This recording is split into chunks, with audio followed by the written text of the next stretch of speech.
위치 서울특별시 용산구 남산공원길 105 남산공원 정상부.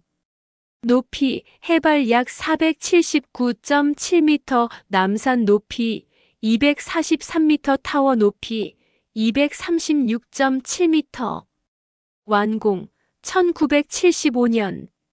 공개 개장 1980년. 운영사 CJ푸드빌, 브랜드명 엔서울타워. 게요. 남산타워는 서울의 상징이자 대표적인 랜드마크로 남산 정상에 우뚝 서 있습니다.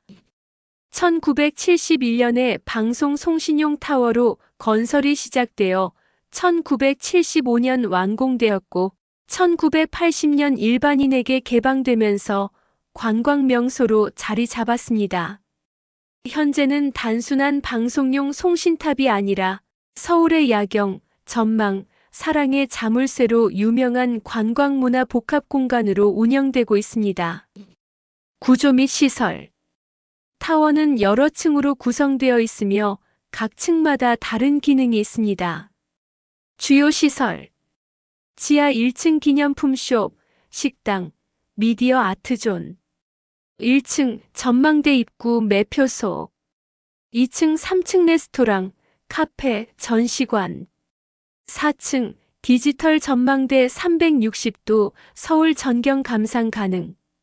5층 전망대 회전 레스토랑, 야경 감상 명소. 사랑의 자물쇠. 남산타워의 가장 상징적인 명물입니다. 연인들이 사랑을 맹세하며 철조망이나 펜스에 자물쇠를 걸어두는 문화로 일본 도쿄타워의 사랑의 자물쇠에서 영향을 받아 생겨났습니다. 수천 개의 자물쇠가 남산타워 난간을 뒤덮어 서울의 낭만적인 포토 스팟이 되었죠. 야경 명소. 서울의 도심을 한눈에 내려다볼 수 있는 최고의 전망지 중 하나입니다. 특히 해질 무렵의 석양과 야경이 매우 아름다워 국내외 관광객이 많이 찾습니다.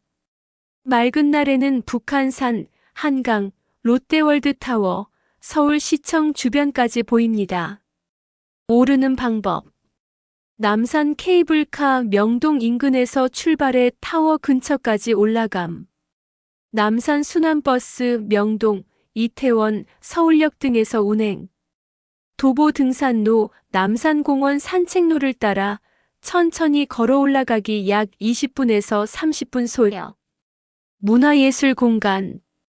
미디어 파사드, LED 조명쇼. 야간에 타워 전체가 조명으로 빛나는 빛의 쇼. 각종 전시회, 이벤트, 한복 체험 등 문화 행사도 자주 열립니다. 최근에는 엔서울타워 미디어 아트 뮤지엄이 인기를 끌고 있습니다. 상징성과 의미. 남산타워는 단순한 관광지 이상의 의미를 가집니다. 서울의 중심에서 사랑, 평화, 만남을 상징하는 공간으로 여겨지며 서울을 배경으로 한 영화, 드라마 예 별에서 온 그대, 러브레터의 촬영지로도 자주 등장합니다.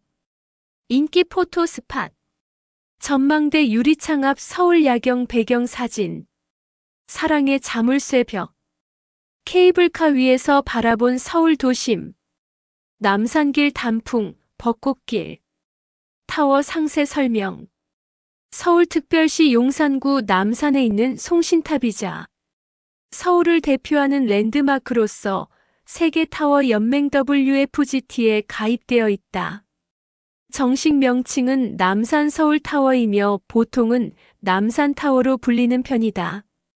CJ푸드빌에서 일부 층을 임대하여 운영하는 전망대 및 복합문화공간의 이름인 엔서울타워로 불리는 경우도 많다. 옛 명칭은 서울타워, YTN 서울타워였으며 2015년 12월에 YTN이 엔서울타워 아래층에 복합문화공간인 서울타워 플라자를 새로 개장하면서 남산 서울타워로 이름이 바뀌었다. 해당 시설의 시공회사는 현대건설이다. 탑 자체의 높이는 236.7m로 일반적인 랜드마크 구조물과 비교하면 다소 낮은 편이지만 남산의 해발 고도까지 합하면 479.7m가 된다. 건물 내부에는 CJ 푸드빌에서 임대하여 운영하는 N서울 타워와 YTN에서 직접 운영하는 서울 타워 플라자, 두 개의 복합 문화 공간이 일반인을 대상으로 운영 중이다. 1969년 12월 15일 착공되어 1975년 7월 30일에 준공되었다. 이 타워가 지어지기 전에는 여러 개의 방송용 송신탑이 있었고 서울 주변의 각지에도 방송용 송신탑이 난립해 있었다. 1970년대 이 송신탑을 정리하고 통합하는 정책이 추진되면서 당시 3대 민영 방송이었던 동양방송, 동아방송, 문화방송이 투자하여 남산에 높은 타워를 세워 수도권 거점 송신소의 기능을 하게 되었다. 하지만 이 타워를 설립한 가장 큰 목적은 서울 전역에서 청취가 가능했던 북한 라디오와 서울 북부에서 시청이 가능했던 북한 TV 방송에 대해 방해 전파를 송출하기 위함이었다고 알려져 있다. 초기에는 남산 종합전파가 관리했으나 1975년 최신부로 넘어갔다. 대한뉴스에서 보도한 전망대 개장 소식. 당초에는 위와 같이 전망대가 없는 형태의 모습이었으나 이후 관광용 전망대도 건설, 1975년에 지금의 타워가 완성되었다. 초창기에는 보안 문제 때문에 전망대를 만들어 놓고도 개방하지 않았다.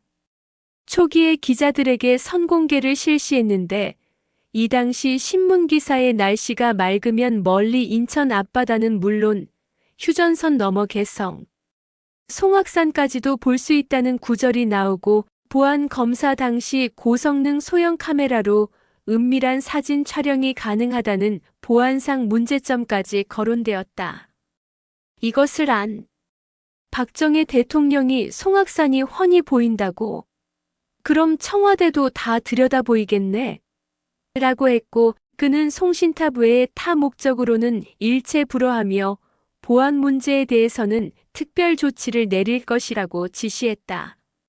이 때문에 12.6 사태 이후 전두환이 정권을 잡고 나서야 1980년 10월 15일 비로소 전망대를 개방하게 되었고 최신부 측은 통신탑 시설 운용 통제 조정, 과도한 영리 추구 억제 등을 조건으로 내걸며 최신공 제조합에 운영권을 넘겼다. T사층에는 노천 전망대도 있어 개장 초기에는 높다란 타워 바깥으로 나가서 관람이 가능했으나 안전상 문제였는지 1980년대 중후반에 폐쇄되었다. 1989년 세계타워 연맹에 가입했다. 개방되긴 했지만 상술한 이유로 전망대에 가도 청와대 방향으로만 망원경이 없다. 2022년 윤석열 정부 대통령 집무실 용산 이전으로 이제 설치해도 된다는 기대도 나왔으나 생각해보면 이번에는 용산이 다 보이니 오히려 지금은 용산 방향 통제 논란을 가지게 되었다. 2000년대 들어 여러 FM 방송국들이 대거 관악산으로 송신지점을 옮겨갔고 디지털 TV 방송의 수도권 메인 송신소가 남산이 아닌 관악산으로 지정됨에 따라 남산은 현재 서울 강북 도심지역 중개소로 사실상 격화되었다. 전망대 역시 거의 개점 휴업 상태에 가까워 20년 전 시설 그대로의 기본적인 보수만 하는 정도로 유지되어 왔다.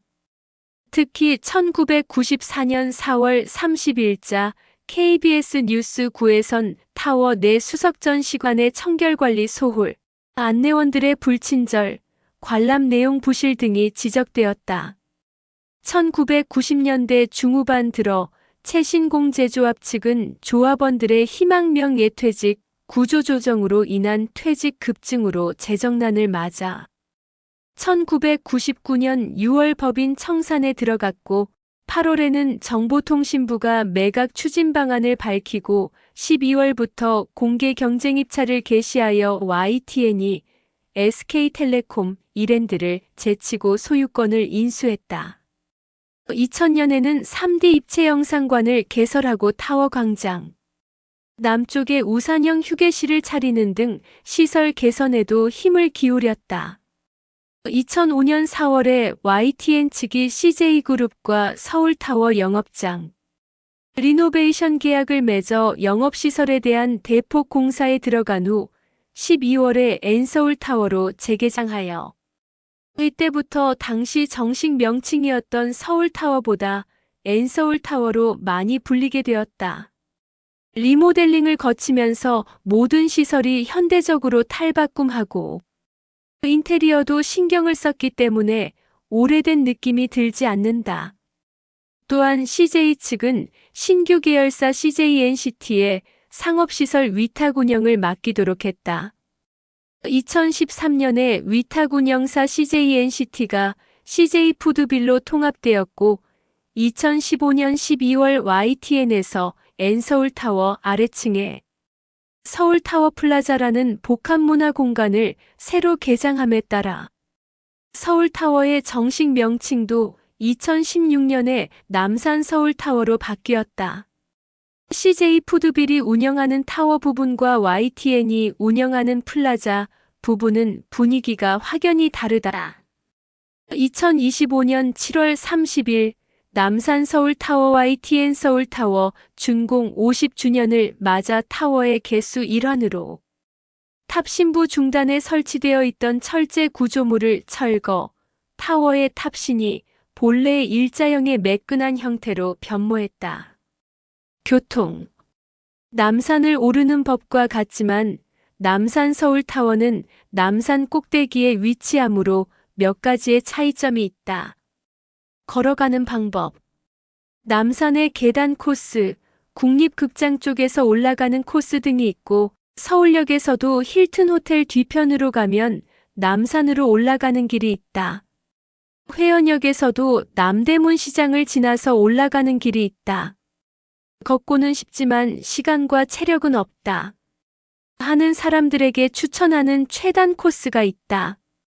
402번 또는 405번을 타고 보성여자중학교, 보성여자고등학교 정류소에 내린 후 차도를 건너 왼쪽으로 10m 정도 걸어가면 계단길 입구가 나온다. 이 길을 10분에서 20분 정도 올라가면 포장도로의 약 3분의 2 지점까지 금방 도착한다.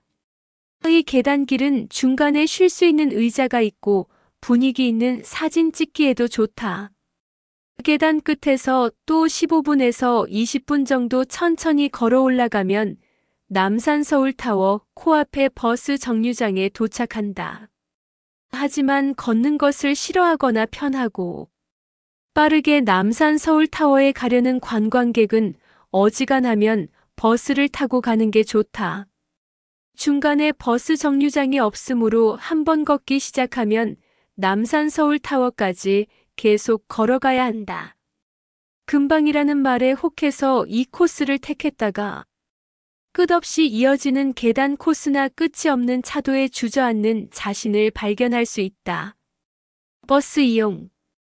순환버스인 1A번 또는 1B번을 이용하면 된다.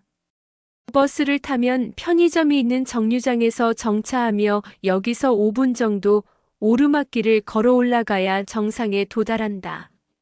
오르막길이 힘들다면 버스 정류장 오른쪽에 오르막길이 아닌 왼쪽에 내리막길을 권한다.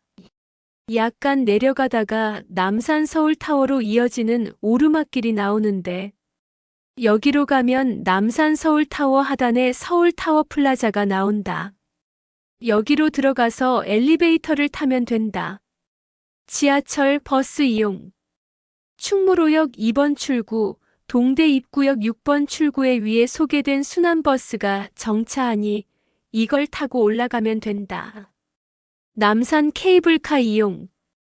남산 케이블카는 엄청난 오랜 역사를 자랑하는 나름 명물 중에 명물로서 가격은 다른 방법보다는 비싸지만 그래도 경치, 구경 등의 이유로 케이블카는 기념으로 타볼만 하다는 것이 전반적인 평이다.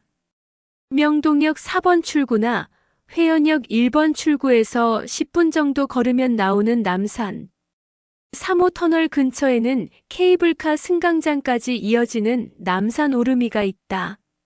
남산 케이블카의 종점은 남산 서울타워 바로 옆이 아니고 약간 아래쪽이며 케이블카에서 내린 후 계단을 조금 올라가면 남산 봉수대가 나온다. 그 옆에 남산 서울타워가 있다. 한때는 자가용을 타고 국립극장 출입구에서 통행료를 내고 입장이 가능했다. 그래서 타워 정상 근처에는 버스, 승용차 등 관광객들의 차량으로 심각한 주차난과 대기 오염 문제가 대두되었다. 이에 서울시에서 걷고 싶은 거리와 남산 환경보호 차원에서 남산행 노선버스 및 예외 차량 외에는 금지시켰다. 관광버스도 남산 예장버스 환승센터에 주차 후 남산 순환버스로 환승해서 가야 한다. 꼬마버스 타요의 배경이 되는 가상도시인 서울시티에도 존재하며 가끔씩 꼬마버스들이 남산을 방문할 때 나온다. 뽀롱뽀롱 뽀로로의 스페셜 애니메이션인 뽀로로의 한국대모험에서도 등장했다. 뽀로로와 크롱이 에디가 달나라에 가기 위한 우주선을 몰래 타다가 서울시티에 추락했을 때 탈출에 성공했으나 남산타워에 부딪힐 위기에 처했다. 터닝메카드 W에서 카밀라가 카이온을 찾기 위해 남산타워의 망원경으로 도시의 주변을 살펴보는 장면이 등장한다. 크레이지 레이싱 카트라이더의 빌리지 남산 맵에 기물로 등장한다. 해당 맵을 모티브한 후속작 카트라이더 드리프트의 월드 서울 남산 맵에도 등장하는데 이쪽은 실제 남산타워와는 모습이 다르게 나온다.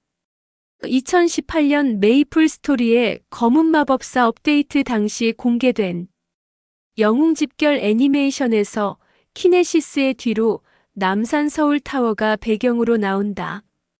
영화 베테랑 2에서 이곳이 정의부장과 해치가 만난다는 예고, 장소로 나오고 서도철 황정민의 팀은 크리스마스 축제가 벌어지고 있는 이곳에 온다는 해치를 잡기 위해 인파 속에 숨어 있게 된다.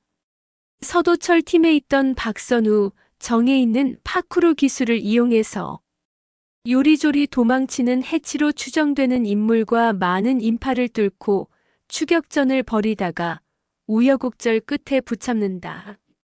위아더 좀비에선 좀비 사태가 발생한 근원지로 나온다. 물 위의 우리에서 남산 세력의 본거지로 나온다. 디데이 남산 서울타워 붕괴.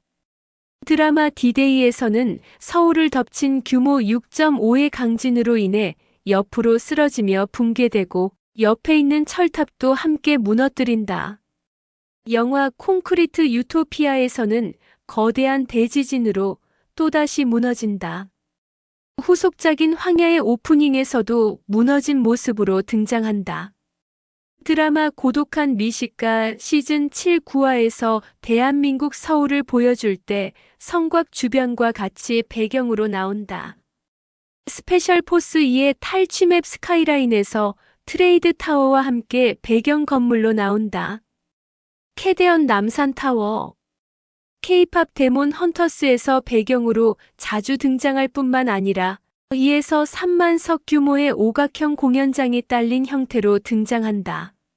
서울 중심점. 타워와 봉수대 사이 전망 데크 부근에 좌표상 서울의 중심을 표시하는 표지석이 설치되어 있다. 유튜브에 24시간 라이브 스트리밍 카메라를 운영 중이다. 주소 타워에 달려있는 카메라를 통해 서울 도심지의 파노라마 뷰를 감상할 수 있다. 용산구는 남산 서울타워를 상징으로서 매우 각별하게 여긴다. 로고에도 남산 서울타워의 실루엣이 새겨져 있다. 서울 한가운데 있고 서울 시민이면 누구나 아는 랜드마크임에도 그리 북적거리는 편이 아니어서 여유롭게 시간을 보낼 수 있다. 산 위에 위치해 있고 자가용이나 택시로 올 수 없다는 점이 가장 크다. 다만 연말 연시와 명절 때에는 방문객이 현저하게 늘어난다. 남산공원에서 음주는 금지되어 있으나 남산서울타워와 그 주위에서는 허용되며 간단한 맥주 등을 판매한다. 전망대 매표소는 서울타워 플라자의 1층, 엘리베이터 앞 5층, 입구 T1층, 광장 옆에 있으며 어디에서 구입하든 차이는 없다. 정상공원에는 조선시대 봉수대 터가 남아있다. 전국 8도에서 모인 봉합불, 봉연의 최종 도착지가 바로 이 남산 봉수대였다. 이곳에 통일을 기원하며 불을 붙이는 남산 봉화식이라는 연례 행사가 있으며 중구청장 및 귀빈들이 참석하여 진행한다. 이날만큼은 아니지만 매일 오전 11시에도 이곳에서 간소하게 봉수 행사가 열리며 실제로 불을 붙이지는 않는다. 전통 복장을 입고 왔다 갔다 하다가 방문객들과 기념 촬영하는 수준이다. 2015년 11월 16일에는 파리 테러를 추모하기 위해서 프랑스 국기 조명이 비춰졌다. 2015년 말에 타워에 매달린 킹콩 조형물이 설치되었으나 현재는 제거되었다. 서울특별시의 랜드마크답게 서울특별시의 대부분 지역에서는 남산타워를 쉽게 볼 수 있다. 도심 주변의 성저심리 권역에서는 언덕이나 건물이 막고 있지 않는 한눈만 돌리면 어디서든 볼 수 있으면 날이 어지간히 나쁘지 않은 이상 10km 밖인 잠실대교, 양천구 신월동이나 은평구, 도봉구, 강북구 우이동의 고지대에서도 볼 수 있다. 경부고속도로를 타고 서울로 진입할 때 반포 IC 즈음부터 남산타워가 보이기 시작한다. 경기도 일부에서도 관측할 수 있는데 대표적으로 성남시의 수정구, 중원구에서 관측이 가능하며 남양주시 별내동, 구리시 갈매동에서도 관측이 가능하다. 그리고 남양주시 퇴계원읍에서도 관측이 가능했으나 구리시 갈매동의 재개발로 인해 아파트에 가려져 더 이상 못 보게 되었다. 서쪽으로는 광명시 철산동, 시흥시 대야동, 부천시 옥길동 고지대에서도 관측이 가능하다. 포천시와 동두천시 사이에 있는 해룡산 정상에서도 관측이 가능하며 날씨가 아주 맑으면 의왕시 모락산 정상에서도 관측할 수 있다. 안성이나 가평 등지에서는 관측이 가능한 제1롯데월드와는 달리 가로막는 장애물들이 많아 관측 거리가 짧아서 보기는 힘들다. 당연하겠지만 남산서울타워에서 잘 눈에 띌수록 그곳에서도 남산서울타워가 잘 보인다. 야경을 보기에는 낙산공원 또는 인왕산이 괜찮은 편이다. 야간에 점등 시 대기 상태에 따라 파란색, 녹색, 노란색, 빨간색에 해당하는 불빛이 켜진다. 평소에는 어지간하면 녹색이고 뉴스에 황사주의보라도 뜨면 노란색, 빨간색은 볼 수 있는 날이 1년에 몇 번 되지 않는다. 운영시간은 하절기 19시에서 24시, 동절기 18시에서 24시. 하루 중 그래서 동국대 학생들은 이 조명을 보면서 하루의 대기질을 가늠하기도 한다. 동국대 팔정도에서는 N서울타워가 잘 보이기 때문이다. 관련 기사 용산 미군기지가 이전하기 전에 용산 카투사들도 마찬가지. 코로나19로 기상 관측 이래 가장 대기질이 좋았던 2021년에는 파란색인 날이 눈에 띄게 늘어났었다.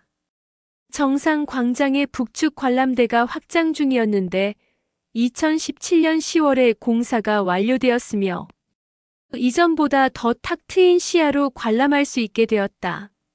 명실공히 서울을 대표하는 랜드마크임에도 어지간해서는 심각하게 붐비지 않는다. 다만 설날, 추석에는 방문객이 기하급수적으로 증가하며 버스나 케이블카는 초만원을 이룬다. 1월 1일에는 남산 순환버스와 남산 서울타워, 케이블카 시설이 새해 해맞이를 위해 조기 오픈 및 운행한다. 남산 순환버스는 5시 반 남산 서울타워와 케이블카는 6시부터 운영한다. 한창 관광버스들이 쇄도하는 시간대에는 중국 본토는 물론 홍콩, 마카오, 대만 등 중국계 방문객 수가 압도적으로 많은 곳으로 전체 방문객의 반 이상이라고 봐도 과언이 아니다. 그러나 2010년대 들어서는 동남아시아 관광객인 중국계 말레이시아인 중국계, 싱가포르인 등 화교계 및 태국, 인도네시아, 베트남 관광객들도 차츰 늘어나고 있으며 대만인들도 꾸준히 찾는다. 팬데믹 종식 후 한중 관계가 멀어진 2024년 시점에서 중국어 비슷한 말이 들릴 경우 대만 관광객이나 동남아 화교계인 중국계 싱가포르인 및 중국계 말레이시아인들이라고 간주하면 된다. 2005년 리노베이션 이전까지 환상의 나라라고 하는 귀신의 집 어트랙션이 있었으며 2001년 7월에 리모델링을 한 바 있었다.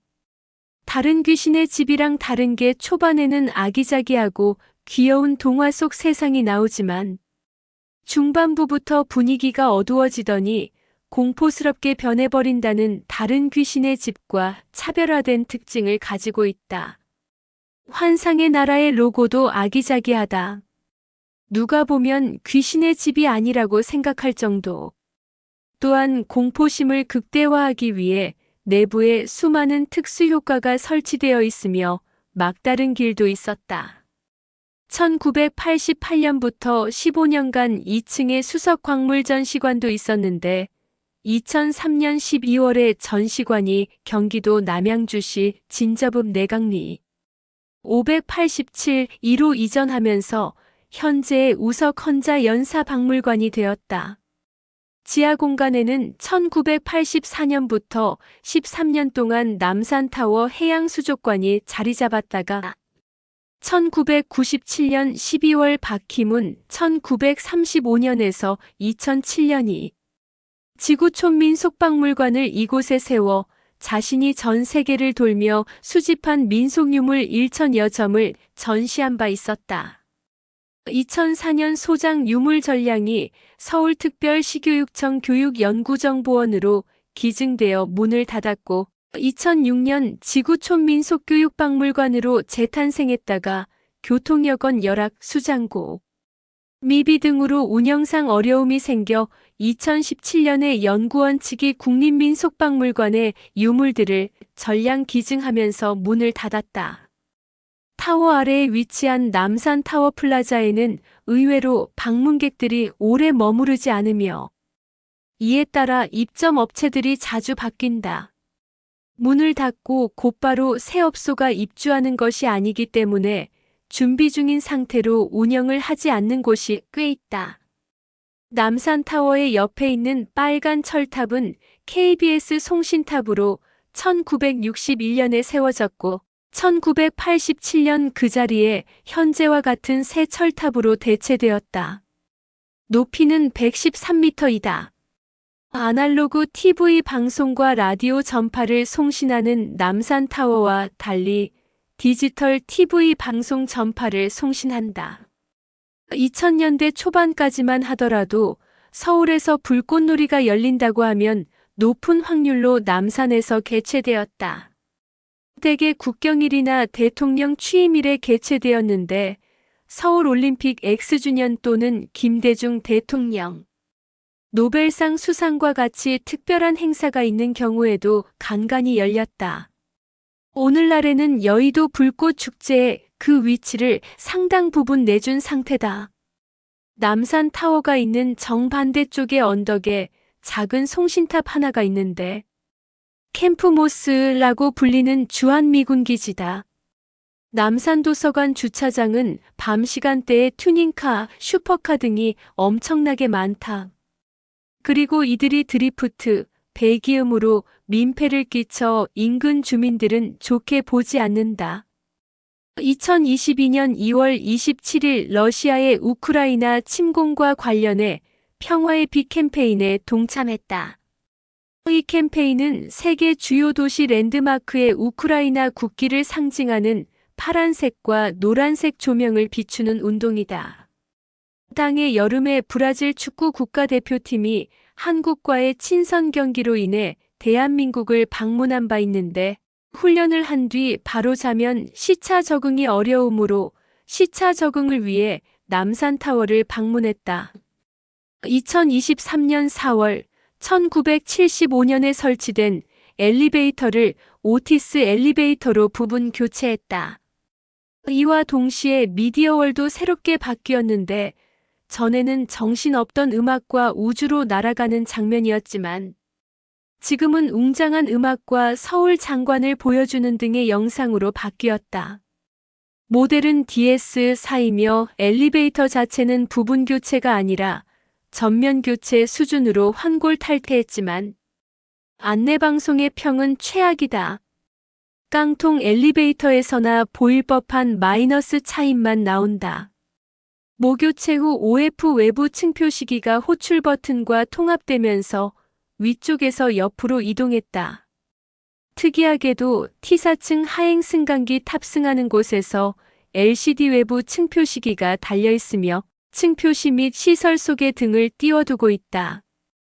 전망대 엘리베이터를 2411 부분 교체했던 초기에는 승강기, 교체 전까지 썼던 우주 영상이 나오던 천장 모니터가 설치되지 않았으며 은은하게 천장 조명이 있었고 심지어 카 내부의 양쪽 모니터가 작동되어 현위치 타워 안내, YTN 뉴스 시설 소개 등을 알려주었다.